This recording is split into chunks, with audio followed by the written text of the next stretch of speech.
Mia Khalifa, a controversial internet personality well known for passionately speaking out against her time in the adult film industry. After recording less than a dozen videos, including a particularly controversial scene that left Mia receiving death threats, she shifted away from the adult film industry. Despite this withdrawal from the industry and Mia's denouncement of this content, these videos have remained in circulation on various adult websites, garnering billions of views, to which Mia sees no royalties. Regardless of the lack of proper financial compensation, Mia has been vocal about her distaste toward her stint in the industry, all while successfully growing her own audience on the internet, amassing over 30 million followers across multiple social media platforms. My name's Anthony Padilla, and today I'm gonna be sitting down with Mia Khalifa to learn the truth about her story. Does Mia Khalifa embrace her past as she enjoys the immense stardom and opportunities it's brought her? Or has the relentless scrutiny and shame of her past pulled a dark curtain over her entire sense of self, leaving her feeling shattered and isolated? Hello, Mia! Hi! Thank you so much for coming on and teaching me about the world of Mia Khalifa. I feel weird not shaking your hand, but like, what is, I don't know, Yeah. the COVID handshake. So what do you consider yourself? Internet personality?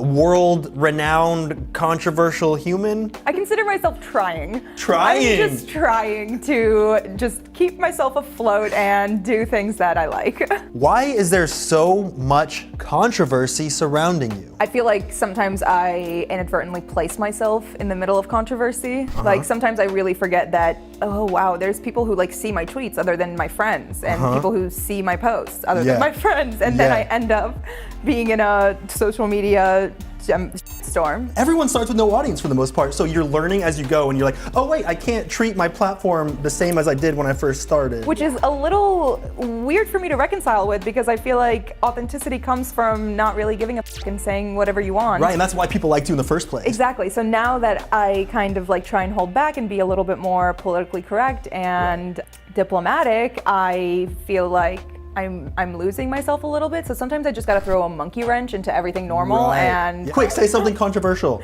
Oh my God, wow, I could have, oh my God, she shot her pants. Your 25 lawyers in the back are not happy right now. Oh my God. How old were you when you first got into the adult film industry, and is there any reason in particular why you chose to partake? So I was 21 years old, and the reason was wrong place, wrong time at many points in my life, wrong mentality at many points in my life, low self-esteem, Right. very low self-worth. So you first got into the industry because it was like a way to boost your self-esteem? I started to get positive male attention, which was validating for a very short period of time. Right. And then I kind of started to chase that validation because I felt like that was the only way for me to get positive attention from men, because I was so overweight growing up. You weren't expecting anyone to see it? Absolutely not. I mean, like, how many videos are there out there of people doing sexually explicit things? Like billions? Literally billions. And you're like, mine's gonna be like drowned out, for sure. First of all, mine are trash and there's only 11, please move on. At the time, how did you think your life might be affected by recording those scenes? I didn't. I was young. Like, what 21-year-old is thinking before they do anything that's a very rash decision? Right, yeah. I didn't even know there was a Yeah. such thing as a future when I was 21. Exactly. All about now, baby. You're narcissistic, you're naive, everything revolves around you, you know the answers to everything, and That's all still things will true work for me, out. but yeah, I get it. Women mature a little faster than men, I feel like. So you didn't think the general perception of you would change at all? I didn't think there would be a general perception. I didn't think enough people would see it. I thought it could be, you know, little secret that I do for a short while, and, you know, then it just gets swept under the rug. Some people, leave mean tweets about people in secret. Some people just join the adult film industry in secret. Like, we don't think any of these things are gonna amount to anything. Yeah, and it's not so much like I was thinking I'm joining the adult industry. It was more Right. like, oh, I'm doing this crazy thing, and, you know, I'm getting away with it, and it's kind of fun temporarily, and I'm not really thinking about long-term mental, physical life effects. It must have been exciting for a moment because you're like, this is my own secret, it's my own world. Yeah, I mean, it's like an adrenaline rush at 100, and then you come crashing down, and then you go chasing for it again, which is why, you know, I went back, because the validation would immediately dissipate, and I would Right. be just drowning in shame and embarrassment and confusion about why I was feeling that way. And I went back because I got the validation back. How do you think your experience in the industry might be different than people assume? I think people assume that I am just loving the success and loving everything that I've gotten because of it, and they don't really understand that. No, I really didn't want this after I quit. I went off the grid, I worked 2 normal jobs. I really tried to make normal life work again because I thought, okay, I got out early enough. I don't, I can still salvage what's left of my life. Right. And after a year of trying to do that, I realized it wasn't the case. Do you remember what the economics of those deals and contracts were actually like? Well, off the videos, I made $12,000. And $12,000. $12,000 according to my tax reports and according to my bank account at the time. The other $160,000 unaccounted for over the span of about 3 years is me being on salary for being a social media manager for Bang Bros. Do you feel you were appropriately compensated for the work that you did do, in particular on those scenes? I do not think so, but I am also not trying to get money back. Right. It was never about the money, Yeah. right? The reason I came out with the video in the first place, kind of explaining how much I made, is because the overwhelming majority of people truly believes that I make basically $1 for every time a video is viewed. They're like, you're famous, Yeah. you're rich, what do you got to complain Like, I about? have $800 million just from people like viewing that's not how it works. You Yeah. get paid for the day and that's Yeah. it. You don't Yeah. get any royalties, you don't get anything afterwards, and anything I did receive afterwards, I worked for. Right, so you were contracted by them to work for them separately from the content that you made. Yes, after I left the industry, absolutely. Can you tell me anything specific about the specific scene that raised so much controversy around you? I went in that day not knowing what the scene was about. I'm in hair and makeup, and the 2 producers come in to kind of give me the rundown about what is going on in the scene today. And they ask me if I can speak Arabic, and I tell them yes, and they're like, perfect, we're gonna do this. I was asked to wear a hijab and perform in a threesome with another girl as the scene. And how bad did the reaction get regarding the hijab scene?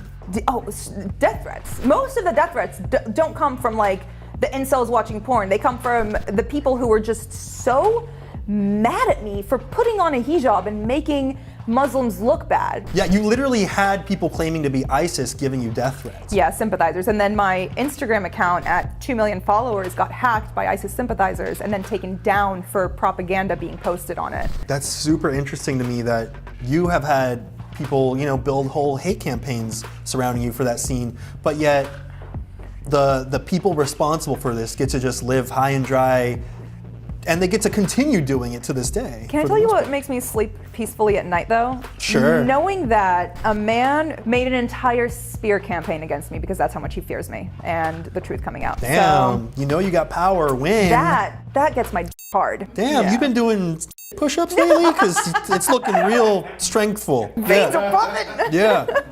What made you want to leave the adult film industry? Realizing I was in the adult industry. What made you realize that you were part of an industry and not just like doing one-off side gigs? About a few weeks into the contract, they had me signed to extend it once all of the news started breaking out about like with the death threats and with the hijab scene and everything. Like when they tried to lock me in for longer and tried to pivot everything they did with me to be that controversial, like Middle Eastern hijab, like they turned the whole website into basically a landing page for ISIS to put people on their, no fly into wherever they are list. Do you feel like you walked into a trap? I feel like I was led into a trap. It started way before the age of 21, but just being naive and being very vulnerable was not a good combination for meeting the person I met at the age that I was and the things that transpired after. I would say that if I had never met that person, I never would have done porn. I never would have done the things that people know me for doing, and I could have just been living life normally, making $18 an hour, hopefully, somewhere. So, I mean, if you could, would you trade your life now for a more modest lifestyle like that? Yes, I would trade it in immediately, like in a heartbeat. Yeah. And on the flip side, I'm very proud of how far I've come and how hard I've worked to get to where I am, and all of the things that I've done against the odds to kind of distance myself from me at age 21. And I am proud of that. I'm proud of just coming so far. How has being in the adult film industry, even for such a brief period of time, affected your day-to-day life? People will grab me. People will grab you? Not like, you know, at a bar setting or at a club setting. I'm talking about the grocery store where I just get grabbed and come up to, and they think that they own your body because they've seen your body. Exactly. Like, they will follow me to my car, they will grab me by my arm. When I tell them no politely, they'll call me a or a slut or like anything in the book. It's happened in the most wholesome of places, like waiting to get my passport stamped at the Copenhagen airport. And I'm standing there with my husband, and this guy comes up to us, and after I politely say no, because I just got off a 15-hour flight, he screamed at me that I was a bitch and a slut in front of a line of about 45 people, and me and my husband are just standing there with 20 people ahead of us, like, okay, so we just all right, just don't make eye contact with anybody. So he wanted to get a photo, and then he called you derogatory things because you said no. Yes. They will show you respect unless they feel disrespected, and a simple no is enough to make them feel disrespected. Yep. They can't handle no. They can't handle the word. What is consent, though? What is it? No means yes, maybe. Does yes mean if that's what we're going by? Pretty much. Jesus Christ. Has your history affected your ability to get or maintain a job or certain work? So the first place that I worked at was a law firm. I would either get hit on by the lawyers, or they would make snide comments, or people in the office would kind of get cliquey, or, you know, clients that would come in would whisper. And then the second place I worked at, which was a construction firm, I was the bookkeeper and receptionist. The person who took a chance on me and hired me would not be able to go to any construction site without everybody bringing up the fact that Mia Khalifa works in his office, without like people calling into the office, like contractors, just to try and like talk to me on the phone. Yeah. And I felt like a burden to someone's business that they worked so hard all their life to build up. Right. I'll be like just about ready to sign a contract with a company, and then I get an email saying, oh, it ran up the chain of command a little bit, and we're gonna have to nix it. You're not very brand safe. Because they Googled you and they're like, oh, never mind. I'm like, your company for shaving pubes. What do you mean I'm not brand safe? I understand you felt a hefty amount of shame surrounding your history. Has this affected your self-confidence or anything like that? I feel like the shame was just very consuming, and it was all I could ever think about, to the point where I couldn't be in an interview where someone said the word porn. Like, it would just trigger me and send chills down my spine and make me just feel so embarrassed that this is why they were talking to me. Like, this is the only thing that they're interested in. This is the only thing I'll ever be worthy of being talked to about. So it took a lot of therapy and a lot of self-reflection to really get down to the grit of what is causing my shame. What am I so ashamed of? Okay, I made a mistake. Everyone makes mistakes. I'm embarrassed that people can see me naked and can see me at the lowest point in my life. Okay, a lot of people have experienced that too, maybe not to this degree, but they've gotten past it. I finally just realized, like, all right, it's with me forever.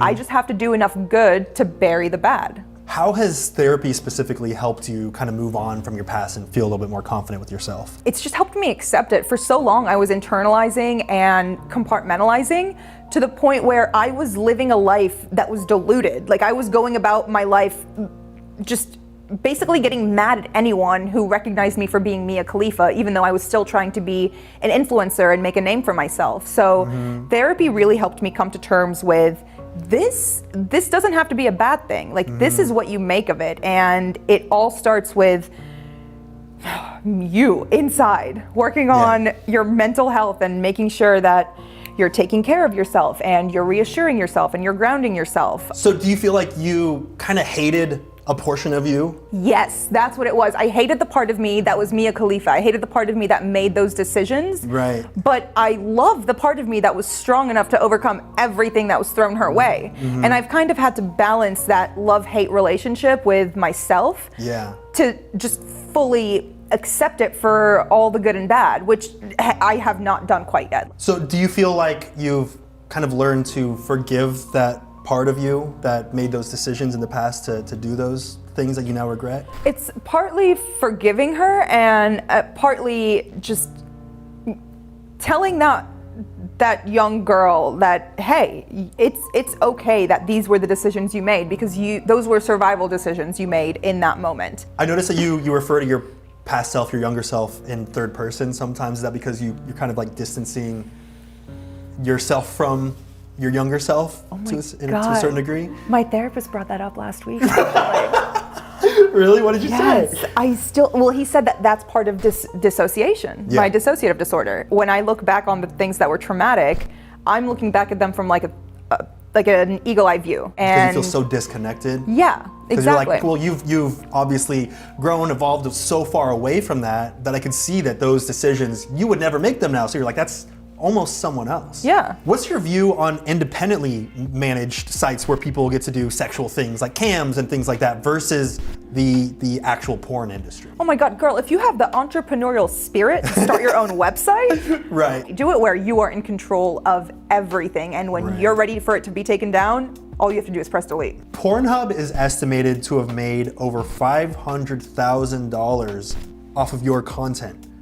Do you think that's an accurate estimate? Yes. But I don't know how much Bang Bros makes, and in the cease and desist, they basically said we did not make 50 million, and they probably made 49.9, and they're just like... They weren't willing to say what they did make, only what they didn't make. How do you feel about certain websites, just to not name a few, posting and pushing your videos and advertising them whenever you start picking up press, kind of duping people into believing that you are consistently and still active in the industry?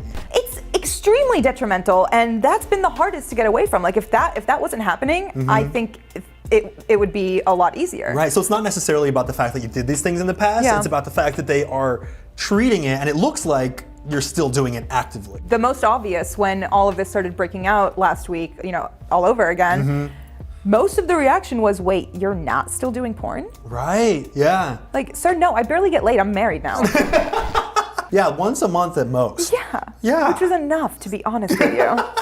If there's anyone watching who is claiming, oh, she's victimizing herself, she knew what she was getting into, she signed a contract, she deserves everything coming her way, what would you say to them? This victim blaming thing is not it. This is not a good look for you. You are a grown-ass corporation going after a girl who is just trying to move on. Y'all look dumb. I can't wrap my head around the fact that some people are devoting their time, taking time out of their day to say you deserve what comes your way. For why? What are they getting out of it? If I'm not winning this fight, then they can still keep me in that little box of, little tiny shiny box with a bow that says on it.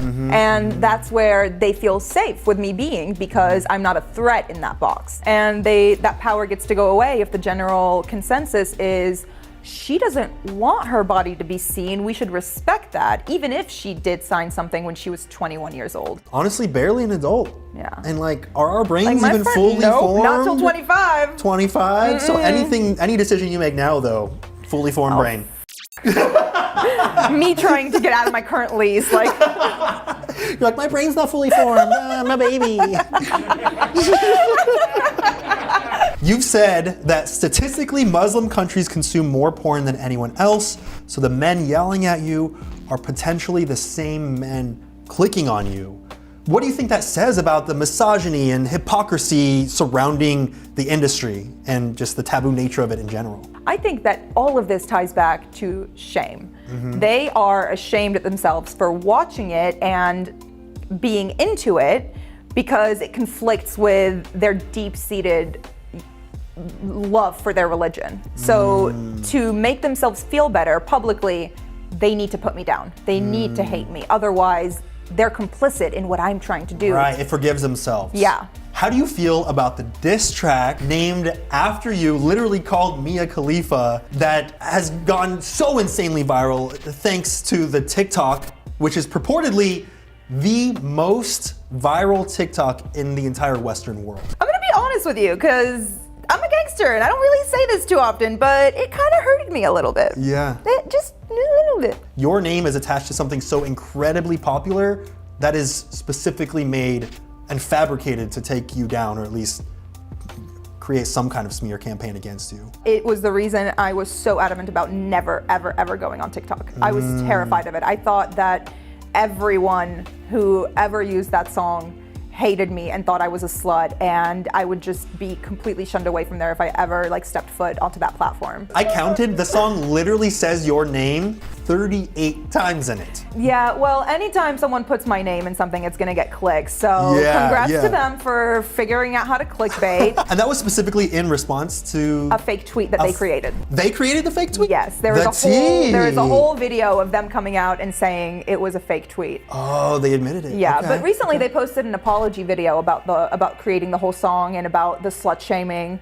And then 2 days later, after the smear campaign came out, they posted another video saying, we take back our previous apology and we will be coming out with a Mia Khalifa diss track part 2. Stay tuned. Click subscribe to be the first one to hear Hit or Miss Part 2. So they apologized for making up something about you and starting a smear campaign against you, kind of. And then they rescinded it because there was another smear campaign about you, and they decided that they actually are okay with the things they made up about you in the past? Well, see, they're very young, so their front brain hasn't fully formed yet. So you posted this tweet that says, got death threats? Check. Lost my family? Check. Lost my mental health? Check. I worry about my future kids? Check. Do you feel like that accurately sums up everything that you've went through? No, I didn't have enough characters, but okay. That's about the gist. Okay, it's just a gist. Like, I do have a great life, but it has been so hard to get here. Right. I feel like a lot of people focus solely on the fact that you are physically healthy, that you have, some fame surrounding you, that you have money, that you're comfortable, but they don't take into account the mental toll, the mental pain that you've been going through and are still going through. Yeah. Anything, really. You've become an outspoken advocate for women and human rights in general.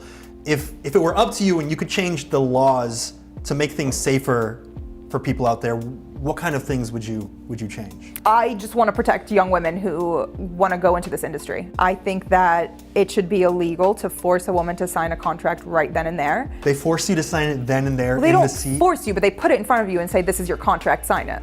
Like, they're not holding a gun to my head, but it's intimidation in the sense that I'm 21 and there's 4 men around me. All saying, you can trust us. Yeah, like, we want to protect you. Like, this is gonna be amazing for you. Like, we're gonna do so many incredible things. And I'm terrified, and I've just lost my family, and I'm just now trying to leave a toxic marriage that I was in, and the world hates me, and all of these things going on. A lot of people out there with power know how to make people feel like they should do something immediately. If a billion-dollar corporation wants a woman to sign away her body's rights, they should be forced to hire a third-party attorney to review her contract for her. I feel like contracts should require at least some time to, mull it over a little bit and think about and read in detail what you're really getting yourself into. I think it should be illegal to show someone a contract for the first time and have them sign it right then and there, unless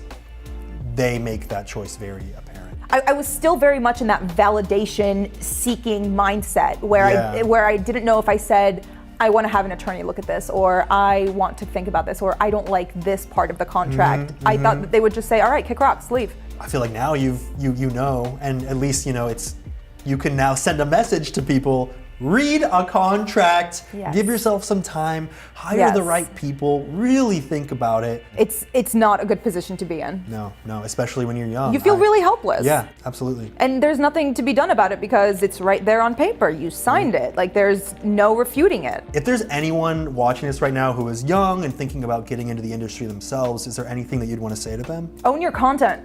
Own all of your content. Do not work with any of these production companies that promise you the world and offer you nothing. Like, these girls are making bank on OnlyFans, and it's 3 buttons away to take everything down if they so choose to in the future. It sounds like this discussion is way beyond just the industry in general. It's specifically about contracts. It really is. That's what it comes down to. I'm not against the porn industry.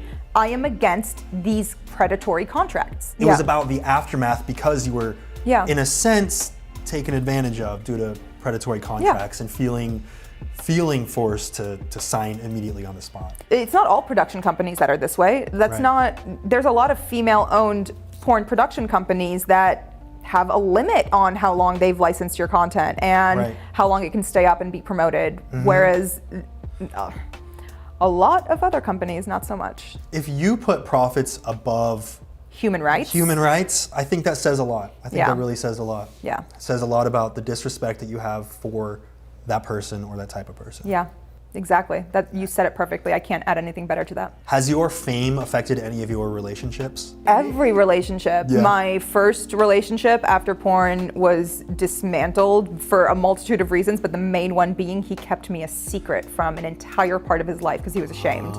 And any type of dating afterwards, it was either they were off-put by the whole fame aspect, or they were a little too into dating Mia Khalifa, which is disgusting. Yeah, where they're like bragging about it to their friends and stuff. Yeah. And then I met my husband, who had never heard of me, which was so refreshing. You're like, have you heard of me? No, thank you. He's like, I am so sorry. I know I should have heard of you. You're like, no, that is great, actually. It was literally a conversation like that. I was like, Yeah. okay, well, take a seat because I'm about to fill you in and you Yeah. can run if you want. And he Yeah. didn't run. But it still affects my relationship. Like him and I go to therapy together to work out how he can kind of reconcile all of the hate that he gets Right. versus like still wanting to support me publicly and not feel like not make it seem like he's ashamed of me while also still protecting his mental health and our relationship. Dating you, being married to you, has forced him to kind of become part of all this. Yeah. You can't pick and choose what parts of me you're proud of.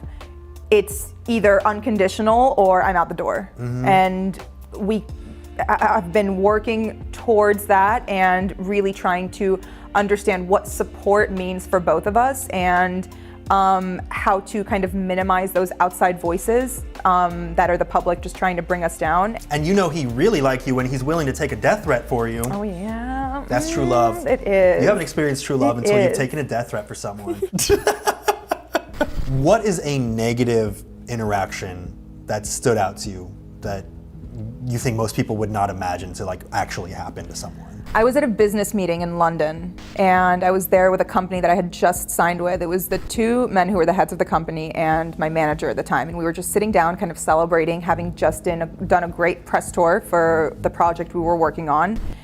And I get come up to by this guy and his girlfriend, and we were interrupted in the middle of talking and eating, and he said, "Hey, Mia Khalifa, can I get a picture with you?" And I looked up at him and I'm like, "No, we're eating." And I said it just like that. Like it was a rude way, but it was also very rude for him to come up while someone was actively in the middle of a conversation. And after I said that, his girlfriend, who was standing next to him, grabbed him by the arm and said, "I told you that wasn't her. There's not enough on her face. Let's go, babe." And I went into the bathroom and cried, and I didn't really know how to handle it, especially because it came from a woman, and especially because I was there for business, and it was something that had nothing to do with the adult industry, and I was just very dejected and embarrassed and felt like they would never want to work with me again. That must have been really hurtful. Yeah. Did they end up working with you still after that? Yeah, we're still on the contract. Okay. Good. Okay. They're like, that's it, I'm out. No, they were actually like very they were trying to comfort me after, and I was just trying to play it off like, oh no, like who cares? What a dumb bitch. I'm sure you've like grown thick-skinned to reading comments like that, but to have someone right there in your vulnerable state, Yeah. when you're like obviously having a moment, and for them to come out there and just blatantly disrespect you like that. Yeah, that was the only words I exchanged with them, and I will probably never forget that experience in my life. What is it about being who you are and who you've become that brings you the most joy?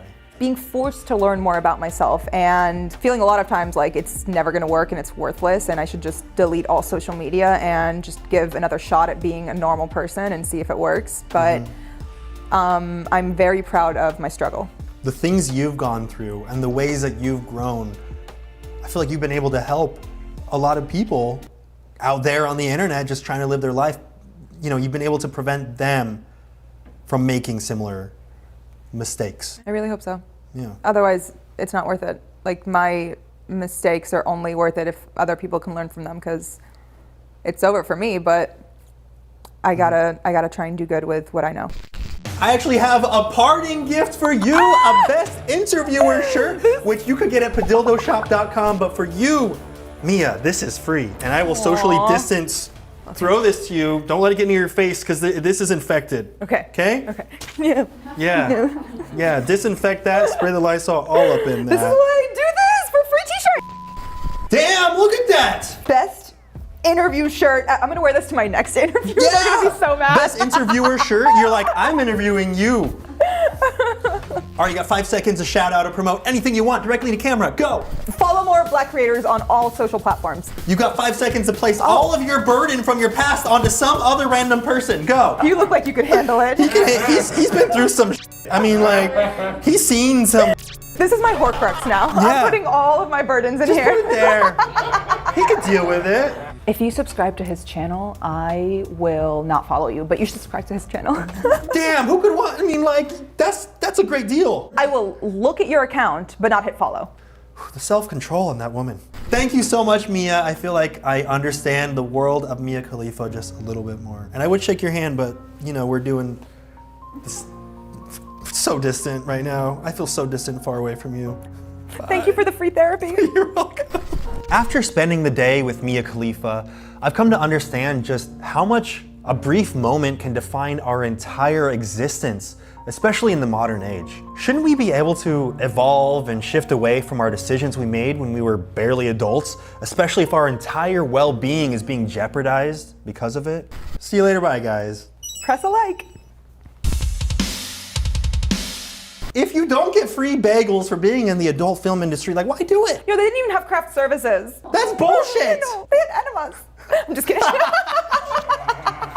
I mean, you know, you get a free enema here and there, and it does pay for itself I saw them eventually. on set here, so I guess that's like a normal thing in entertainment. We got them in the back if you want. I had 3 right beforehand just to make sure. To keep your girlish figure. Yeah.